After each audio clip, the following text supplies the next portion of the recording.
നമസ്കാരം. ശ്രീമദ് ഭാഗവതം മൂലം പ്രഭാഷണം ഭാഗം 325 325. ഓം ഗം ഗണപതയേ നമഃ. ഓം സം സരസ്വതേ സ്വാഹ. ഓം ശ്രീ ഗുരുഭ്യോ നമഃ. ഓം ശ്രീ രംഗനാഥശർമ്മണേ നമഃ. നാരായണ നാരായണ നാരായണ നാരായണ നാരായണ നാരായണ നാരായണ നാരായണ നാരായണ നാരായണ നാരായണ. ഓം ശ്രീകൃഷ്ണാർപ്പണമസ്തു. ഓം ശ്രീകൃഷ്ണായ പരബ്രഹ്മണേ നമഃ. ഓം ശ്രീകൃഷ്ണായ പരമാത്മനേ നമഃ. ഹരേ രാമ രാമ രാമ ഹരേ ഹരേ ഹരേ കൃഷ്ണ കൃഷ്ണ കൃഷ്ണ ഹരേ ഹരേ. ഓം ശ്രീ രുക്മിണി സത്യഭാമ സമേത ശ്രീ ഗോപാലകൃഷ്ണസ്വാമിനേ നമഃ. ശ്രീമദ് ഭാഗവതം ചതുർത്ഥ സ്കന്ധം 1-ാം അധ്യായത്തിൽ 16-ാമത്തെ ശ്ലോകം മുതൽക്കാണ് പറയേണ്ടത്. അതിടെ വിദുര ഉവാച അത്രേർഗൃഹേ സുരശ്രേഷ്ഠ സ്ഥിത്യുൽപത്യന്തഹേതവാം കിം ചിച്ചികീർഷവോ ജാത ഏതദാഖ്യാഹി മേ ഗുരു. ഇതാണ് ശ്ലോകം. അതിന് വാക്കാർത്ഥം പറയുമ്പോൾ അത്രിയുടെ ഗൃഹത്തിൽ സ്ഥിതി, ഉൽപ്പത്തി, അന്തം, അതായത് അവസാനം, ഇവയ്ക്ക് കാരണഭൂതരായ ദേവശ്രേഷ്ഠന്മാർ എന്തൊന്നിനെ ചെയ്യുവാൻ ആഗ്രഹിക്കുന്നവരായിട്ട് ജനിച്ചു. അല്ലയോ ആചാര്യാം. അതായത് മൈത്രേയ മഹർഷീനെയാണ് ഇവിടെ ആചാര്യ എന്നുള്ള സംബോധന. അത് പ്രത്യേകം ശ്രദ്ധിക്കണം. കാരണം മൈത്രേയർ ആണ് ഭാഗവതാചാര്യൻ എന്ന് പറയും. മനസ്സിലായില്ലേ? അപ്പോൾ ഇതിനെ എന്നോട് പറയണം എന്ന് വിദുരർ പറയണം. അപ്പോൾ അതിൻ്റെ ഭാവാർത്ഥമാണ് പറഞ്ഞത്. ഹേ ഗുരു, ഒരു ഇഞ്ചി കഷ്ണം വായിലിട്ടുണ്ട്, അതാണ് തപ്പിയെടുത്തത്, അല്ലെങ്കിൽ ആ ഭാഗം പൊള്ളും. അപ്പം എന്താ പറഞ്ഞത്? ഹേ ഗുരു, സൃഷ്ടിസ്ഥിതി സംഹാരകർത്താക്കന്മാരും ദേവന്മാരിൽ ശ്രേഷ്ഠന്മാരുമായ ബ്രഹ്മ വിഷ്ണു രുദ്രന്മാർ 3 പേരും അത്രിയുടെ പുത്രന്മാരായി ജനിച്ചതിൽ എന്തോ മഹത്തായ ആവശ്യമുണ്ടായിരിക്കുമല്ലോ. അതിനെ എന്നോട് അരുളി ചെയ്യണമെന്ന് വിദുരരെ മൈത്രേയ മഹർഷിയോട് പറയണം. ഇനി ഇപ്പോൾ വിദുര ഉവാചയാണല്ലോ കഴിഞ്ഞത്. ഇനി അതിന് ഉത്തരം മൈത്രേയർ പറയണോ? മൈത്രേയ ഉവാച 17-ാമത്തെ ശ്ലോകം. ബ്രഹ്മണാച്ച ചോദിത സൃഷ്ടാ അത്രിർബ്രഹ്മവിദാംബര സഹപത്ന്യായ വൃക്ഷം കുലാദ്രിം തപസി സ്ഥിതാം. വേദം അറിയുന്നവരിൽ ശ്രേഷ്ഠനായ, വേദം അറിഞ്ഞാൽ പോരാ, വായിക്കാൻ അറിഞ്ഞാൽ പോരാ, അതിൻ്റെ ആന്തരിക അർത്ഥതലങ്ങൾ അറിയണം.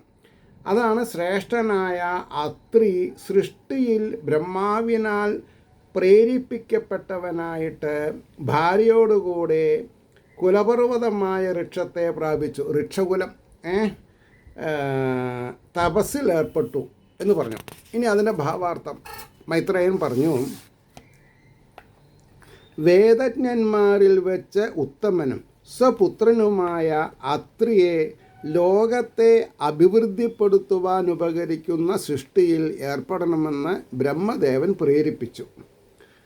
സൽസന്താനങ്ങളെ ജനിപ്പിക്കുവാൻ, വളരെ സന്താനങ്ങളെ ജനിപ്പിക്കുക എന്നല്ല, സൽസന്താനങ്ങളെ ജനിപ്പിക്കുവാൻ തപസ് കൊണ്ടല്ലാതെ സാധിക്കുകയില്ല എന്ന അറിവുള്ള അത്രി പത്നീസഹിതനായിട്ട് ഋക്ഷമെന്നു പേരായ കുലപർവ്വതത്തിൽ ചെന്ന് തപസ്സാരംഭിച്ചു. ഇതാണ് ഇനി ദശമസ്കന്ധത്തിൽ ഭഗവാൻ രുക്മിണീ ദേവീനെ വിവാഹം ചെയ്തതിൻ്റെ ശേഷം പ്രത്യുപ്നോൽപത്തി 32 കൊല്ലം നീണ്ടു നിൽക്കുന്ന ശിവഭഗവാനെ തപസ് ചെയ്തിട്ടുള്ളതാണ് അവർക്കും അറിയില്ല. അങ്ങനെയാണത്, അതിൻ്റെ ഘടന. എന്തോ ആവട്ടെ. അപ്പോൾ പറഞ്ഞു, ഈശ്വരഭക്തിയും നിഷ്ഠയുമില്ലാതെ മൃഗീയ വ്യാപാരം നടത്തുന്നത് കൊണ്ടുണ്ടാകുന്ന സന്താനങ്ങൾ. ഇന്നത്തെ കാലത്തിന് വളരെയധികം ഔചിത്യമുള്ളൊരു ശ്ലോകം അത്. ഇന്ന് ഭാര്യാഭർത്താക്കന്മാർ ഒരു പരിചയമില്ലാത്ത സ്ഥലത്ത് പോയി ശരീരത്തിനും അല്ലേ ആയുസ്സിനും എപ്പോഴാ എന്താ ഉണ്ടാവുക എന്ന് അറിയാത്ത സാഹചര്യത്തിൽ ഇണ ചേർന്നിട്ടുണ്ടെങ്കിൽ അതിനെ നമ്മൾ ഹണി മൂൺ എന്ന് പറയുന്നു. അത് കുരുത്തം കെട്ട അന്തരീക്ഷത്തിലാണെങ്കിൽ നെഗറ്റിവിറ്റിയാണ് ഉണ്ടാവുക. അതുകൊണ്ടാണ് പറഞ്ഞത് ഭാഗവതം ഒരു ശാസ്ത്രീയ ഗ്രന്ഥമാണെന്നും വെറുതെ ദക്ഷിണഗ്രാഹികളായിട്ടോ അല്ലെങ്കിൽ ക്ഷേത്രത്തിന് കോർപ്പസ് ഫണ്ട് ഉണ്ടാവാൻ വേണ്ടിയിട്ടോ പല റേറ്റുകളും അതിൻ്റെ ആന്തരിക അർത്ഥങ്ങൾ അറിയാതെ കണ്ട് ഒരു ദിവസം കൊണ്ട് വിദ്യാഗോപാലമന്ത്രം കഴിച്ചാൽ പരീക്ഷ പാസ്സാവുന്നുള്ള തെറ്റിദ്ധാരണ ജനിപ്പിക്കുന്ന രീതിയിൽ പോരുത്. ഒരു വിളക്ക് പൂജയിൽ ഐശ്വര്യം ഉണ്ടാവുമെന്ന് പറഞ്ഞു പോരുത്. അവിടെയാണ് എനിക്ക് എൻ്റെ ഗുരുനാഥനെ എപ്പോഴും സദാ നമസ്കരിക്കേണ്ടി വരുന്നത്. എന്തുകൊണ്ടാണ്? അദ്ദേഹം എന്നെ കോഷൻ ചെയ്തു, don't become A professional, remain as an amateur. അതുകൊണ്ടാണ് ഞാൻ 3000 ചില്ലാൻ എപ്പിസോഡുകൾ ഭാഗവതത്തെ സംബന്ധിച്ച് ഇതിൽ പറയാൻ കാരണം എന്താ? എനിക്ക് അദ്ദേഹത്തിനോടുള്ള ആദരവ് പ്രകടിപ്പിക്കലാണത്. ആർക്കെങ്കിലും ഉപകാരമാവുകയാണെങ്കിൽ ദിസ് ഈസ് ദി ഫസ്റ്റ് എന്താണെന്നാ പറയുക, ഫസ്റ്റല്ല ഫൈൻ എക്സാമ്പിൾ. ഒരു ചിലവുമില്ലാതെ കണ്ട് അവരവരുടെ വീട്ടിൽ എപ്പോൾ വേണമെങ്കിലും കേൾക്കാം.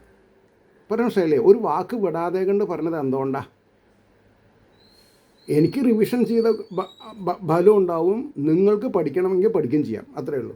അപ്പോൾ ഈശ്വരഭക്തിയും നിഷ്ഠയുമില്ലാതെ മൃഗീയ വ്യാപാരം നടത്തുന്നത് കൊണ്ടുണ്ടാകുന്ന സന്താനങ്ങൾ ലോകത്തെ അഭിവൃദ്ധിപ്പെടുത്തുവാൻ മതിയായവരായിരിക്കില്ലെന്ന് ഈ മഹാന്മാർ അവരുടെ ധർമാനുഷ്ഠാനത്താൽ ലോകത്തെ ബോധ്യപ്പെടുത്തുന്നതായി ധരിക്കേണ്ടതാണ്. ആര്? ഞാനും നിങ്ങളും. ഇനി 18, 19, 20 3 ശ്ലോകങ്ങളൊപ്പം പോണു. തസ്മിൻ പ്രസൂനസ്തഭഗപലാശോകാനനെ വാർഭീസ്രവദ്ഭിരുദ്ഗുഷ്ടേ നിർവിന്ധ്യായാസമന്തദാ പ്രാണായാമേന സംയമ്യ മനോവർഷശതം മുനി അധിഷ്ഠതേകപാദേന നിർദ്വന്ദ്വോ അനിലഭോജന ശരണം തം പ്രപദ്യേഹം യേവ ജഗദീശ്വര പ്രജാം ആത്മസമാം മഹ്യം പ്രയശ്ചത് വിധി ചിന്തയൻ ഇതി ചിന്തയൻ എന്നാണ്.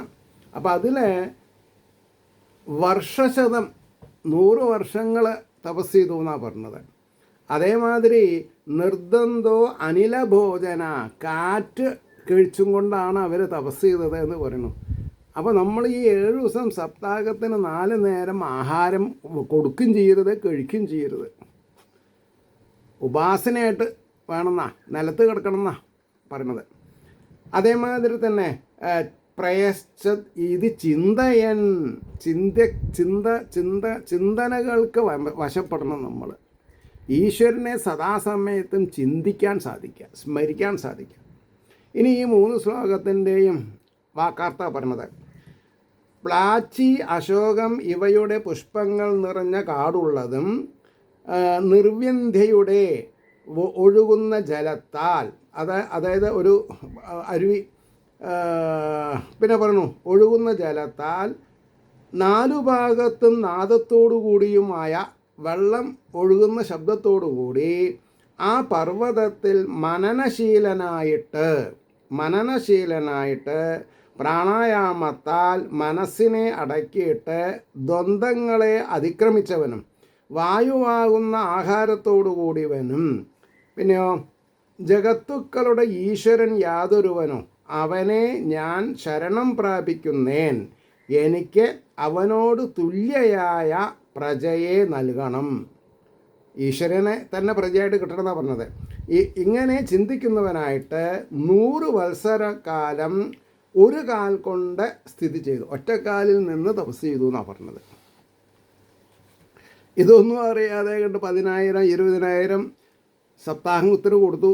എല്ലാവരും 4 പ്രാവശ്യം ആഹാരം കഴിച്ച് വീട്ടിലേക്ക് പോകുന്നതുകൊണ്ട് ഭാഗവതം സപ്താഹം നന്നായി ചോദിച്ചാൽ എനിക്കൊന്നും പറയാൻ പറ്റില്ല. അവിടെയാണ് പ്രശ്നം. ഇതിൻ്റെ അടിസ്ഥാനം എന്താ? സ്വാധ്യായ പ്രതിബോധിതാം, സ്വയം അധ്വാനിച്ച് പഠിക്കാതെ കണ്ട് സപ്താഹം കേട്ടിട്ട് എന്താ മനസ്സിലാവുക? അത് സംഘാടകർക്കും അറിയില്ല, സഭാവാസികൾക്കും അറിയില്ല എന്ന് പറഞ്ഞാൽ അത് വലിയൊരു അപരാധമാണ്. എന്തോ ആവട്ടെ. അപ്പോൾ ഇനി ഇതിൻ്റെ ഭാവാർത്ഥാണ് പറഞ്ഞത്. തപസ്സിനായി തിരഞ്ഞെടുത്തതായ സ്ഥലത്തിൻ്റെ യോഗ്യതയെയും തപസ്സിൻ്റെ ശക്തിയെയും 3 പദ്യം കൊണ്ട് വർണ്ണിക്കുന്നു. സ്ഥലകാലാവസ്ഥകളെ അനുസരിച്ചിരിക്കും മനോവ്യാപാരം. ഏതേത് സാഹചര്യത്തിൽ നമ്മളിരിക്കണം അതിനനുസരിച്ച്. എന്നിട്ടോ മനസ്സിൻ്റെ ഏകാഗ്രതയാണ് കാര്യം സാധിപ്പാൻ അത്യാവശ്യമായിരിക്കുന്നത്. ചെയ്യുന്ന കാര്യത്തിൽ ഏകാഗ്രത വേണം. അത് സ്വതേ ചലിക്കുന്നതാണ്. ഏത്? മനസ്സ്. അതിനെ ഏകാഗ്രതപ്പെടുത്തുവാൻ 2 മാർഗങ്ങളെ ശാസ്ത്രം ഉപദേശിക്കുന്നു. അതെന്താ? അതിൽ ഒന്ന് ശ്രവണമനനാദി വ്യാപാരങ്ങളും മറ്റൊന്ന് പ്രാണായാമാദികളുമാണ്.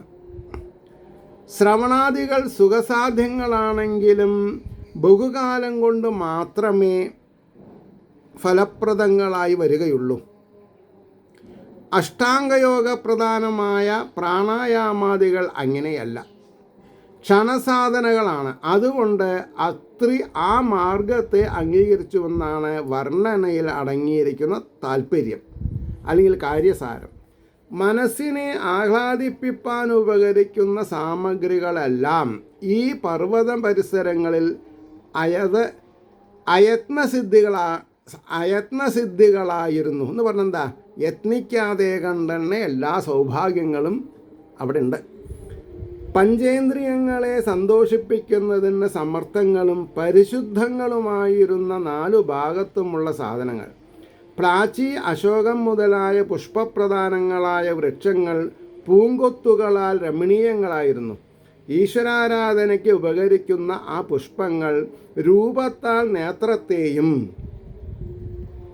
സൗരഭ്യത്താൽ നാസികയെയും ആനന്ദിപ്പിക്കുവാൻ സമർത്ഥങ്ങളായിരുന്നു. കണ്ണുണ്ടായാൽ കണ്ണെന്തിനു തന്നു ഭഗവാൻ കാണാൻ, അല്ലേ? മൂക്കെന്തിനു തന്നു? നാസാരന്ധ്രങ്ങളിൽ കൂടെ നല്ല സൗകുമാര്യമുള്ള സുഗന്ധത്തെ അനുഭവിക്കാൻ.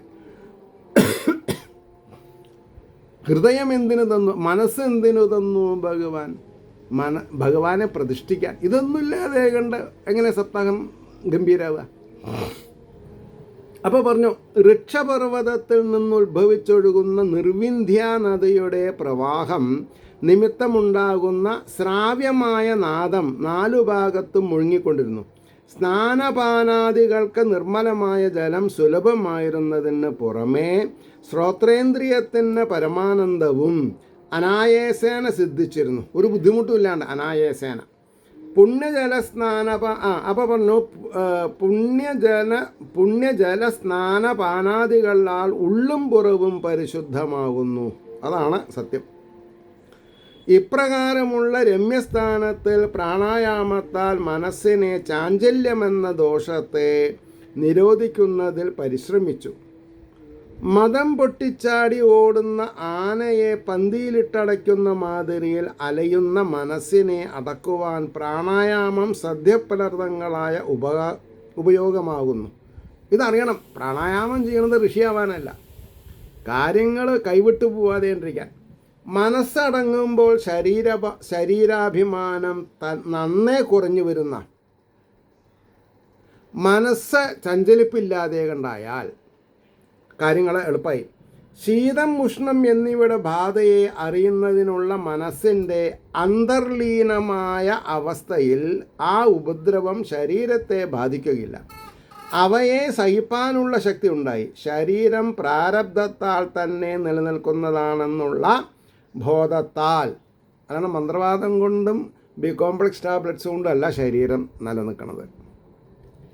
അപ്പോൾ പറഞ്ഞു, ബോധത്താൽ വായു മാത്രമായിരുന്നു ഭക്ഷണം. 100 വർഷക്കാലം ഒറ്റക്കാലുകൊണ്ട് ഭൂമിയെ സ്പർശിച്ച് ഈ വിധം തപസ് ചെയ്തു. സർവലോകങ്ങളുടെയും നാഥനായിരിക്കുന്ന ഈശ്വരൻ അവിടത്തോട് തന്നെ സദൃശ ഗുണവാനായ സന്താനത്തെ തനിക്ക് നൽകണമെന്നായിരുന്നു തപസ്സിൻ്റെ സങ്കല്പം. എന്ത് കാര്യം ചെയ്യുകയാണെങ്കിലും ഒരു സങ്കല്പം വേണം, അത് നന്നാവും വേണം.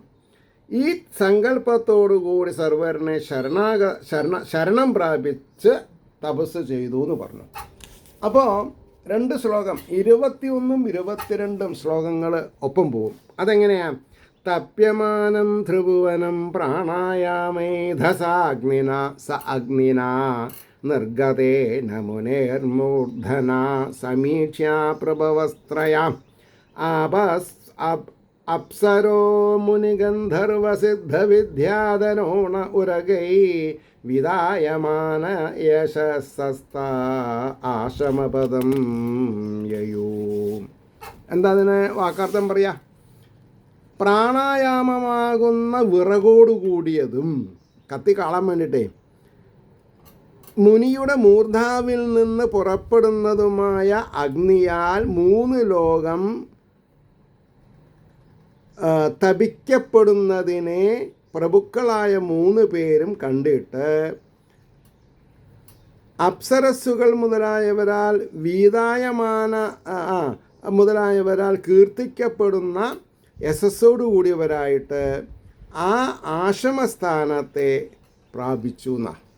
അപ്പം നമ്മൾക്ക് ശ്രേഷ്ഠത വരണം, ഉപദേശങ്ങൾ കിട്ടണം, ഭാഗവത സംഗ്രഹം കേൾക്കണം എന്നൊക്കെ വന്നാൽ യശസ് വേണമെങ്കിൽ സിൻസിയർ ആയിരിക്കണം, അല്ലാണ്ട് ഒരു കാര്യം നടക്കില്ല.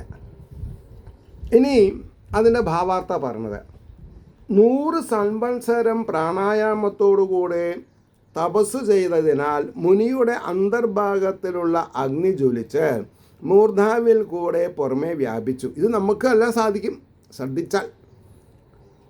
അതിനാൽ 3 ലോകത്തിനും സന്താപം ജനിച്ചിരിക്കുന്നതിനെ ജഗദീശ്വരന്മാരായ ബ്രഹ്മാവ്, വിഷ്ണു, രുദ്രൻ എന്ന 3 പേരും അറിഞ്ഞപ്പോൾ അപ്സരസ്സുകൾ മുനി കീർത്തിക്കപ്പെടുന്ന യശസ്സോടുകൂടിയവരായി മുനിയുടെ ആശ്രമസ്ഥാനത്തിൽ വന്നു എന്ന് പറയണം. 23ാമത്തെ ശ്ലോകമാണ് ഇനി പറയുന്നത്. തത് പ്രാദുർഭാവ സംയോഗവിദ്യോദിതമനാ മുനി ഉത്തിഷ്ഠന്നേകപാദേന ദദർശ വിബുദർഷഭാൻ. അതിൻ്റെ വാക്കാർത്ഥം അവരുടെ പ്രാദുർഭാവത്തിൻ്റെ സംയോഗത്താൽ വിശേഷമായി പ്രകാശിച്ച മനസ്സോടുകൂടിയ അത്രീ കാൽ കൊണ്ട് നിൽക്കുന്നവനായിട്ട് ദേവാധിപന്മാരെ കണ്ടു. ഇനി അതിൻ്റെ ഭാവാർത്ഥം ത്രിമൂർത്തികൾ സമീപത്ത് വന്നപ്പോൾ അവരുടെ അലൗകികമായ ശരീര തേജസ് മുനിയുടെ അന്തർഭാഗത്തിൽ പ്രവേശിച്ചതിനാൽ അദ്ദേഹത്തിൻ്റെ മനസ്സിൽ അസാധാരണമായ പ്രകാശം അനുഭവപ്പെട്ടു. ഒരു കാൽ കൊണ്ട് നിൽക്കുന്ന ആ താപസൻ കൺമിഴിച്ചപ്പോൾ അരികത്ത് നിൽക്കുന്ന ദേവാധിപന്മാരെ കണ്ടു എന്ന് പറയണം. ഇനി 24ാമത്തെ ശ്ലോകം. പ്രണമ്യ ദണ്ഡവത് ഭൂമാ ഉപതസ്തേ അർഹണാഞ്ജലി വൃഷഹംസ സുവർണസ്താൻ സ്വേ സൈഞ്ജിന്യേശ്ച ചിന്നിതാൻ. അതിൻ്റെ വാക്കാർത്ഥം എങ്ങനെ? അവരവർക്കുള്ള ചിഹ്നങ്ങളാൽ അടയാളപ്പെട്ടവരും വൃഷം, ഹംസം, സുവർണൻ ഈ വാഹനങ്ങളിലിരിക്കുന്നവരുമായ ദേവശ്രേഷ്ഠന്മാരെ കണ്ടിട്ട് ഭൂമിയിൽ ദണ്ഡം പോലെ പ്രണാമം ചെയ്തിട്ട് പൂജാദ്രവ്യങ്ങളെ കയ്യിൽ ധരിച്ച് പൂജിച്ചു എന്നാണ് പറഞ്ഞത്. വളരെ ഡെലിക്കേറ്റ് സബ്ജക്റ്റാണിത്. അപ്പം ഇനി അതിൻ്റെ ഭാവാർത്ഥം കേൾക്കുക. ലോകേശ്വരന്മാരായ ദേവന്മാർ 3 പേരും കാരുണ്യാതിരേകത്താൽ സ്വഭക്തനെ അനുഗ്രഹിപ്പാനായി ധർമ്മസ്വരൂപമായ